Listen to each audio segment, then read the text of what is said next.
অনেকভাবেই তো ডোনাট তৈরি করেছেন, একবার এই রেসিপি ফলো করে ডোনাট তৈরি করে দেখতে পারেন।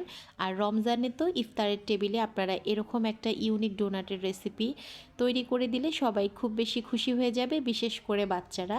এখানে আমি 500 গ্রাম মুরগির বুকের মাংস নিয়েছি, স্বাদ অনুযায়ী দিয়েছি লবণ, তার সাথে অল্প করে একটু চিনি অ্যাড করেছি, 2 টেবিল চামচ দিয়েছি কর্নফ্লাওয়ার, 1 টেবিল চামচ আদা রসুন পেস্ট, স্বাদ মতো কাঁচামরিচ দিয়ে দিলাম, তার সাথে ধনিয়া পাতা কুচি। আর এখানে 1 প্যাকেট স্বাদের যে ম্যাজিক মশলা সেটা অ্যাড করেছি ম্যাগির, 1 টেবিল চামচ টমেটো সস আর 1 টেবিল চামচ দিয়েছি সয়া সস। চিনিটা কিন্তু অপশনাল, তবে দিয়ে দেখতে পারেন, টেস্ট ভালো আসবে।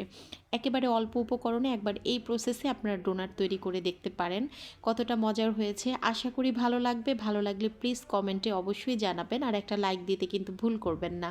একেবারে স্মুথভাবে একটা পেস্ট রেডি করে নিয়েছি।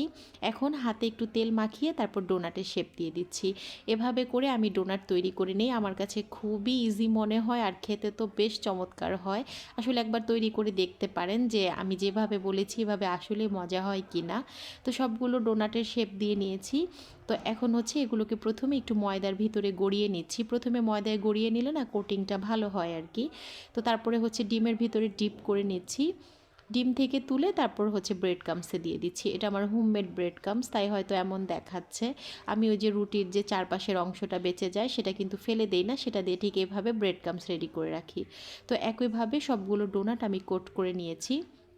10 থেকে 15 মিনিটের জন্য নর্মাল ফ্রিজে রেখেছিলাম, এখন বের করে তারপর ভেজে নিচ্ছি।